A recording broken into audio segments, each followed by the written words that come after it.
Cordiales saludos a todos quienes nos ven a través de la señal de Gama Visión en el Ecuador y de Mega TV en la Florida. Estamos en el espacio Fernando Aguayo América. Hoy tenemos dos invitados muy importantes. Por un lado está el ingeniero Juan Carlos Díaz Granados. Él es el director ejecutivo de la Cámara de Comercio de Guayaquil. Y también el ingeniero José Pilegui. Él fue presidente del Colegio de Ingenieros Electrónicos del Ecuador. Hay varios aspectos que tenemos que abordar hoy. Por ejemplo, ¿cuánto en pérdidas ha generado la pandemia para el comercio en Guayaquil? Bueno, para el comercio en Guayaquil hasta 10.000 millones de dólares en lo que se lleva contabilizado. A nivel nacional, 20.000 millones de dólares. Estas cifras son importantes porque hay una percepción del público en la que creen que ciertas actividades económicas han recibido más beneficios que el año anterior. Y lo que hay que destacar en este momento es que eso no es así. Todas las actividades económicas están vendiendo menos. Por lo tanto, desde la Cámara de Comercio de Guayaquil pedimos varias cosas. O sea, la primera, reformas al Código de Trabajo, que la Asamblea Nacional cumpla con su trabajo, que es al final del día, y todos han llegado a la Asamblea de esa manera, prometiendo ¿qué cosa? Más empleo. Entonces, esto es coherente en relación a las promesas de campaña y cómo se generan más empleo a través de más modalidades de contrato de trabajo que podemos profundizar después. También pausar impuestos o bajar impuestos.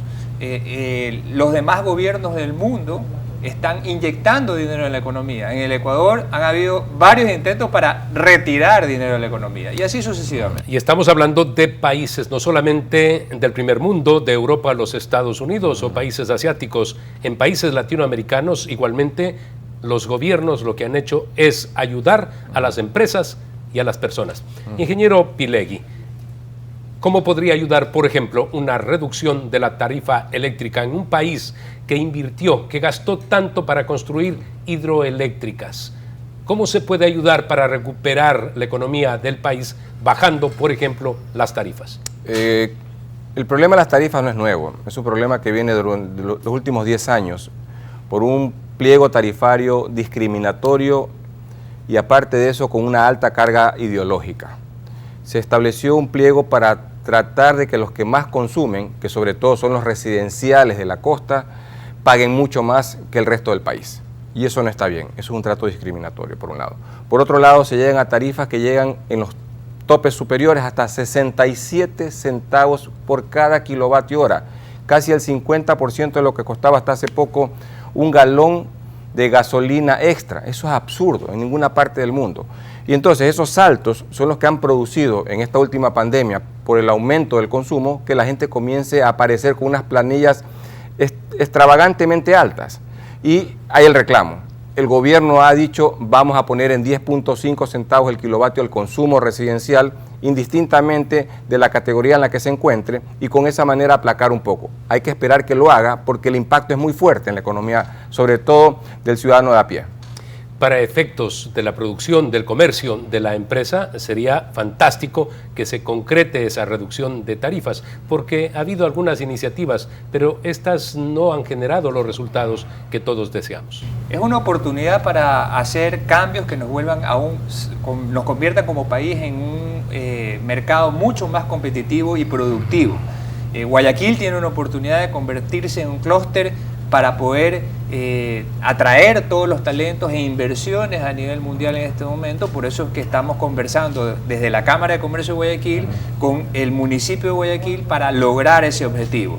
Es una época de reinvenciones, es una época de ser más eficientes. Si nos cobran una tarifa eléctrica que es más alta que las tarifas eléctricas que se cobran en los Estados Unidos, en otros países de la región, no vamos a ser competitivos. Así que es una buena oportunidad para trabajar en ese sentido.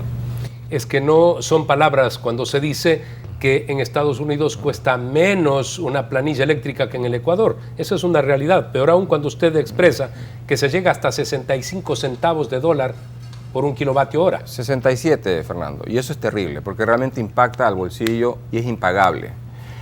Creo yo que hay que aprovechar el momento, como bien dices, de modificar completamente este pliego tarifario y que el pliego tarifario sea un motor de la economía, dando buenas tarifas al sector, no solamente residencial, sino también al sector productivo. Por ejemplo, dar estímulos para quienes utilizan energía eléctrica en el sector camaronero. Ya hay algunas iniciativas. Ellos son grandes consumidores de combustible y esos combustibles son en buena parte todavía subsidiados. Significa que se ganaría por dos lados. Eliminamos subsidios en el lado del combustible y por otro lado utilizamos energía limpia, que es la electricidad, con lo cual potenciaríamos la competencia de estos productos en el extranjero. Tener electricidad en camaroneras, tener electricidad en bananeras, tener electricidad en el sector pesquero nos hace mucho más competitivos porque son energías que nos dan lo que se llama huellas de carbono a favor del país. Usted ha dicho que han planteado, por ejemplo, al municipio de Guayaquil, el que se reduzcan o no se cobren tasas que nacen precisamente de la autoridad seccional municipal. Bueno, y eso también a nivel nacional, porque todos los demás gobiernos del mundo han inyectado dinero en la economía. Este de aquí nos quiere restar dinero de nuestros bolsillos a nivel consumidor, olvidémonos a nivel empresarial. Cada dólar nos convierte en menos, tendría menos poder adquisitivo si tenemos una carga impositiva más alta. Por lo tanto, una cosa sería pausar impuestos y diferir impuestos a niveles... ¿Qué significa pausar impuestos? He leído pausar impuestos. No pagar, pagar después, diferirlos. ¿Qué significa? Diferirlos, es decir, también impuestos nacionales e impuestos también a nivel local. Eso en los dos lugares, pero también bajar los aranceles. Tenemos aranceles mucho más altos que el resto de la región y eso también afecta en la competitividad del Ecuador. Por eso digo, este es un momento de oportunidades, este es un momento de rectificar todas estas cosas en las que somos deficientes para poder ser más competitivos y productivos. Ingeniero Pilegui, en estos momentos tenemos la infraestructura, se entiende en materia eléctrica, como para entusiasmar a inversionistas extranjeros para que vengan a desarrollar lo que esto se supone es un potencial y que puede entregarnos recursos importantes para el Ecuador. Ecuador tiene una gran ventaja, sí tiene infraestructura en buena medida, más allá de los sobreprecios y los sobrecostos que se dieron en los anteriores periodos gubernamentales, existe una base de infraestructura, a diferencia, por ejemplo, de lo que pasó con Venezuela. Y eso más bien hay que ponerlo a punto, porque hay muchas de estas infraestructuras que tienen problemas. Por ejemplo, Codo Coca Sinclair tiene problemas que hay que exigir al contratista el cumplimiento de las garantías de la buena calidad de la obra. Hay problemas no terminando, por ejemplo, Machala Power, que tiene un ciclo combinado que se contrató directamente de gobierno a gobierno con el gobierno ruso y todavía no está contemplada la terminación, una fecha de esa obra. Es importantísima. Lo mismo con otros proyectos como Toachi Pelatón, con otro consorcio ruso-chino que también tiene problemas. Hay que poner en orden esta casa, pero para eso también hay que darle estabilidad a los funcionarios públicos que están manejando el sector eléctrico, que en este periodo ha sido muy inestable. Con ello se puede justamente garantizar tener esta infraestructura y ponerla a disposición tanto del sector productivo nacional como para captar toda esta inversión que tiene que salir probablemente de China, porque ya lo anunció el presidente Trump, que los inversionistas americanos y también los japoneses lo han anunciado, quieren buscar otras plazas, otros países en donde establecer sus industrias. Ecuador sería un sitio muy ideal, creo que mucho mejor que muchos otros países latinoamericanos. Tenemos que converger autoridades y, por supuesto, sector privado en un punto fundamental, que es cómo a futuro aprovechamos estas circunstancias de la política exterior, ese enfrentamiento entre Estados Unidos y China. Podría hacer que salgan plantas que los americanos tienen en China y que vayan hacia países latinoamericanos. Y el Ecuador debe ser un receptor inmediato. Vamos a hacer una pausa, retornamos en el espacio Fernando Aguayo, América.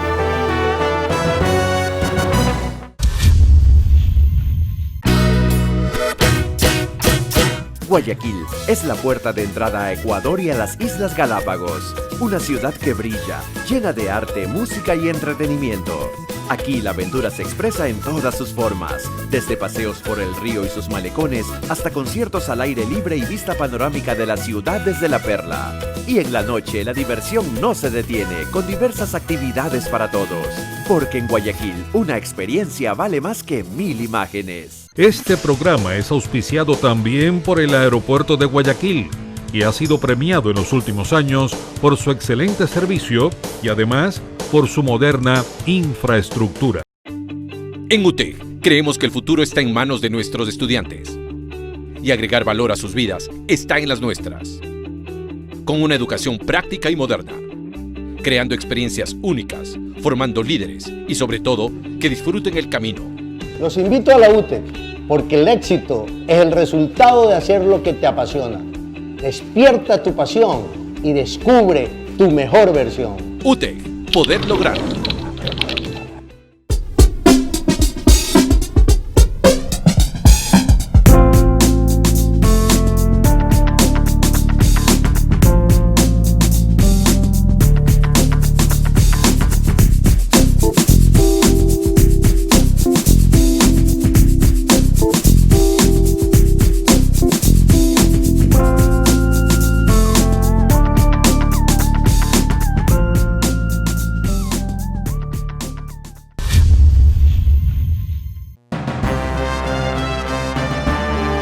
Continuamos en el espacio Fernando Aguayo, América. Estamos dialogando con el director ejecutivo de la Cámara de Comercio de Guayaquil, el ingeniero Juan Carlos Díaz Granados, y también con el ingeniero José Pilegui, expresidente del Colegio de Ingenieros Electrónicos. Se abre una oportunidad y esta puede ser inmediata. Para eso tenemos que estar preparados. Ustedes han planteado, no solo por la pandemia, al municipio de Guayaquil y al gobierno ecuatoriano, reducir los impuestos, diferir los impuestos. De esa manera podemos atraer precisamente a esas empresas de manufactura, empresas que industrialmente, siendo capitales americanos, están en China y que bien pueden llegar al Ecuador. Se dice sería el lugar estratégico. ¿Han hablado de eso, por ejemplo, con la alcaldesa de Guayaquil, abogada Cintia Viteri? Así es. Geográficamente estamos muy bien ubicados en la región, directo, en línea recta con Indonesia, por ejemplo, que es un mercado que tiene un potencial gigantesco, con todos los bloques comerciales de Asia, incluyendo la Alianza del Pacífico. Por el Guayaquil pasa el 85% del comercio del Ecuador, por lo tanto es importante potenciar a Guayaquil en esta nueva realidad. Y de esa manera nosotros pensábamos conversar o estábamos conversando con la alcaldesa sobre varios aspectos. El primero, comercio 24 horas. Tenemos que lograr que los trabajos o las empresas puedan lograr para hacer recuperar la economía 24 horas abiertos. Y eso está limitado por un acuerdo ministerial nada más, y por lo tanto los negocios tienen que cerrar a las 10 de la noche. Pero lo que nosotros decimos es, si tu negocio tiene la potencialidad de trabajar las 24 horas o más allá de las 10 de la noche, debería ser potestad del dueño del negocio poderlo abrir, dependiendo del mercado. Entonces ahí hay un punto en el cual podemos mejorar. Y por el otro lado, la parte de los impuestos. A nivel nacional hay impuestos que se deben derogar, como el impuesto de salida de divisas, que es una traba para el comercio, nos encarece la importación de bienes de capital, de materias primas y de los productos que consumimos en general los ecuatorianos. Nos cuestan más esos productos y nos restan competitividad. Y por el otro lado, a nivel local, tenemos que podemos pausar o diferir los impuestos prediales, la tasa de turismo, que está muy golpeado ese sector y que necesitamos potenciarlo más. Tenemos también la patente de comercio, el impuesto al 1.5 por mil a los activos. Así es que por ahí, y son recursos que representan para el municipio de Guayaquil una cifra importante, pero que dentro del presupuesto general no significa tanto. Así es que por ese camino yo creo que podemos trabajar en la competitividad y la productividad. Vamos a hablar de algo más amplio. Los candidatos a la presidencia de la República ofrecen mejorar la producción petrolera en el Ecuador. Efectivamente, Ecuador tiene 4.800 millones de barriles de reservas probadas. Colombia tiene la mitad, pero Colombia, que antes producía menos de 500.000 barriles diarios, ahora produce más de 1 millón de barriles. Por supuesto, se dice que en algún momento a lo mejor el petróleo ya no va a ser tan necesario como ahora. Ellos están vendiendo el petróleo. Los ecuatorianos debemos hacerlo. Pero es fácil inmediatamente crecer en la producción. Toma tiempo. ¿Cuántos recursos se necesitan financieramente? Lo primero que se necesita es establecer reglas claras, dar seguridad jurídica. Necesitas tener un tratado de inversiones que dé protección a la inversión tanto nacional como extranjera que viene al país. No es posible que a puertas de que terminó el gobierno del señor Correa destruyó esos tratados que costaron muchos años al país. Que alejan a la inversión con Estados Unidos, con Inglaterra, con todo el mundo. Y el segundo tema que va atado a eso es la participación del Ecuador en el CIADI, del cual nos retiramos, y nadie va a venir cuando existe un problema en el Ecuador a mediar con un juez ecuatoriano con todo lo que nos está pasando, por ejemplo, ahora con el caso Chevron. Va a querer mediar con un árbitro neutral. Esas dos condiciones son fundamentales para que venga nuevamente inversión al Ecuador. En el 2007... El arbitraje internacional, el arbitraje internacional. Que se conozca bien. Así es. Y eso son cosas que te las pone como condición cualquier inversión seria que quiera abrir a cualquier parte del mundo. Y quiere que los estados respeten eso. Segunda cosa, en el año 2007 el señor Correa dijo, se me van de aquí las petroleras, y las despachó. Tenemos una serie de problemas por ahí. Ese fue un mensaje muy negativo. Y aparte de eso, no invirtió el excedente que estábamos recibiendo por ese commodity en ese momento. Llegamos hasta $150 por barril de petróleo, cosa nunca vista en la historia del mundo. ¿Y qué fue lo que se hizo con esa plata? Gasto, en lugar de haber invertido en prospección y aparte de ello en explotación de nuevos pozos petroleros. Teníamos 650.000 barriles diarios que exportábamos a esa fecha, o explotábamos por lo menos. Colombia estaba en 542.000. Ahora nosotros estamos en 542 y Colombia, como tú bien lo indicas, Fernando, está sobre el 1.100.000 barriles diarios. Hemos hecho mal la elección. Y esa elección nos está pasando factura, 1. Y 2, para poder retomar esto no va a ser de la noche a la mañana. Peor aún cuando los precios del petróleo se desplomaron significativamente en el mundo. El sector productivo es dinámico en el Ecuador. Y en el caso del comercio, especialmente relacionado con la ciudad de Guayaquil, ha sido histórico. Ustedes tienen que retomar con el liderazgo actual de la Cámara de Comercio precisamente esa vigencia. ¿Ha habido receptividad en la alcaldía de Guayaquil? Porque también aquí tenemos que jugarnos como ciudades y regiones. Hay países como en la propia China, en donde compiten cada una de las provincias. Unas tienen un crecimiento o tenían un crecimiento del 10, otras del 12, hasta del 15%. Competían. En el Ecuador nos va a tocar hacer lo propio, entonces hay que trabajar con las autoridades seccionales. Sí, es que no existe la economía pública o la economía privada. Existe la economía del Ecuador. Entonces tenemos que funcionar como equipo en ese sentido. Y por lo tanto tenemos que trabajar tanto en los impuestos, también en nuevas modalidades de contrato de trabajo a nivel de Asamblea Nacional y también en ciertas otras cosas que le encarecen y dificultan a la gente emprender o seguir con sus negocios. Por ejemplo, la tramitomanía que existe en el país. Cuando usted quiere importar un producto, no es que la Cámara de Comercio de Guayaquil esté en contra de la calidad, pero el INE le pone un montón de trabas y es muy difícil traer esos productos.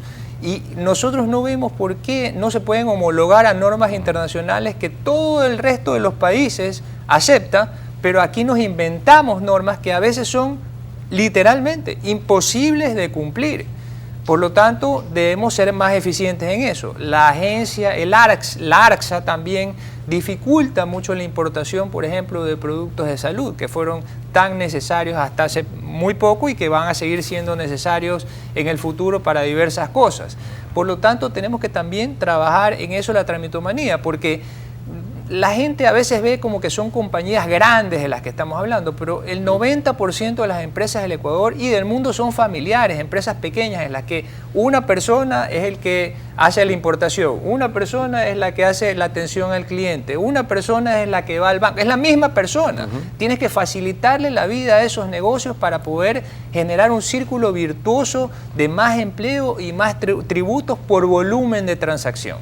El dínamo de la economía en los países del mundo es precisamente el emprendimiento en los Estados Unidos y en el Ecuador también. Vamos a hacer una pausa comercial, retornamos inmediatamente para el último bloque del espacio Fernando Aguayo América.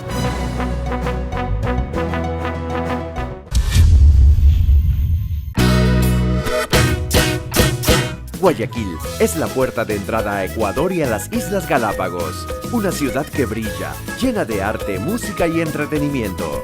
Aquí la aventura se expresa en todas sus formas, desde paseos por el río y sus malecones hasta conciertos al aire libre y vista panorámica de la ciudad desde la perla. Y en la noche la diversión no se detiene, con diversas actividades para todos.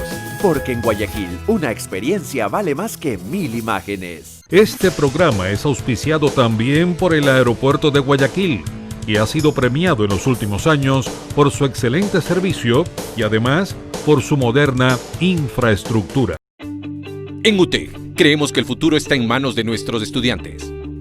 y agregar valor a sus vidas está en las nuestras. Con una educación práctica y moderna, creando experiencias únicas, formando líderes y sobre todo que disfruten el camino. Los invito a la UTEC porque el éxito es el resultado de hacer lo que te apasiona. Despierta tu pasión y descubre tu mejor versión. UTEC, poder lograrlo.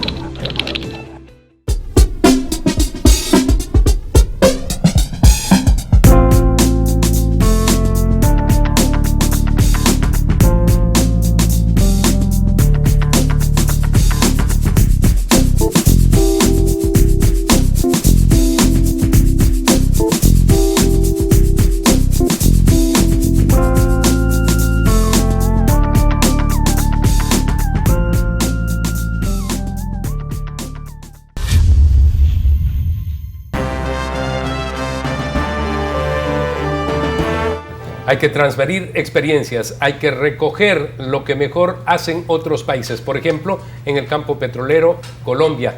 Y efectivamente allá la empresa Ecopetrol es prácticamente una empresa mixta. En el Ecuador se debate entre Petroecuador y Petroamazonas.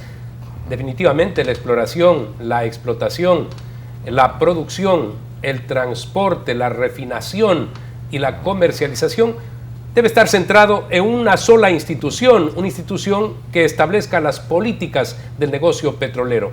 Pero no, acá dos empresas con dos gerentes, con muchos burócratas ganando muchísimos recursos, un sueldo alto. ¿Se podrá terminar con esto? Lo ha anunciado el ministro de Energía. Pero parece que no le hace mucho caso porque ya llevamos meses en ese tema, la integración de las dos empresas. Creo yo que hace necesario una acción no solamente vía acuerdos o decretos, un acuerdo ministerial o un decreto presidencial. Hay que actuar también a partir de la ley. No se olvide que la ley de hidrocarburos también manda en este tema. Creo que también por ahí parten las trabas que están teniendo y la burocracia es fácil, se engarza en ese tema y prolonga los tiempos, ¿no? Yo creo que hay que poner un tate quieto, como decimos acá, a esta situación, ¿no? En la agenda de los candidatos tiene que estar también como punto fundamental el lograr la mayor cantidad de acuerdos de libre comercio. Se tiene que concretar el que estamos tramitando con los Estados Unidos. Colombia y Perú lo tienen hace mucho tiempo atrás, son nuestros competidores directos en la región y muchos de los productos van por Colombia y Perú y de ahí vienen al Ecuador, y no solo los productos, sino la maquinaria que nos sirve a nosotros para producir. Y podría venir directo al Ecuador, por ejemplo, porque no tenemos ese acuerdo con los Estados Unidos, que vemos que ese país tiene la mejor intención de firmar con el Ecuador. Pero durante el gobierno de Donald Trump se ha podido observar aquello. Sin embargo, si él pierde las elecciones, pasará lo propio con un gobierno demócrata de John Biden. Sí, bueno, es una política de Estado también, ¿no? Y entonces eso tendrá que pasar por los canales de los Estados Unidos, pero vemos que hay una buena intención en general por lo que mencionabas hace unos momentos. Hay un interés geopolítico en la región entre dos potencias en este momento y tenemos que como ecuatorianos aprovechar esa situación. Así es que mientras tengamos la mayor cantidad de acuerdos de libre comercio va a ser mejor para el país, porque toda persona que hace comercio sabe que entre tener un cliente y tener miles de millones de clientes prefiere lo segundo. Así es que es una cosa de sentido común y ya vimos las ventajas, a pesar de la oposición en cierto momento, del acuerdo firmado con la Unión Europea. Se conservaron 300.000 empleos directos, pero adicionalmente se incrementaron las exportaciones hacia ese mercado, especialmente por las micro, pequeñas y medianas empresas. Solamente un ciego o un enemigo de la prosperidad puede ver como negativo un acuerdo de libre comercio. Ya nos pasó durante el gobierno de Rafael Correa. Si se logra ese acuerdo con México, que además es un punto fundamental para poder pasar a la Alianza del Pacífico, se dice que los mexicanos se interesarían más en invertir en el área petrolera, en el área energética en el Ecuador. Los mexicanos y buena parte de empresarios que existen en Centroamérica que ya están haciendo fuertes inversiones en el Ecuador. Creo yo que las condiciones hay que comenzarlas a generar de una mejor, con un ambiente positivo. Creo que hay que dar seguridad jurídica para esto. Creo que el Ecuador es muy atractivo. No estamos tan mal en infraestructura como creemos. Lo que tenemos es que repotencializarla y ponerla en el real contexto. hay que atraer inversiones al sector eléctrico que todavía faltan y no hay que hacerlas a través del Estado, hay que hacer estas inversiones a través del sector privado. Miren, el sector telecomunicaciones, que tuve la suerte de dirigir en el gobierno del doctor Gustavo Noboa, generando políticas, se mantiene. Es el sector más próspero de la economía. Le da más de 1.500 millones de dólares anuales al Estado, sin hacer el Estado absolutamente nada, solo en impuestos, IVA e impuesto a la renta, y genera una infinidad de puestos de trabajo y adicionalmente genera el servicio. Ecuador está relativamente bien conectado, pero necesitamos meterle competencia a estos mercados. ¿Y cómo metemos competencia? Atrayendo más inversión. Ustedes hicieron debates en la elección pasada.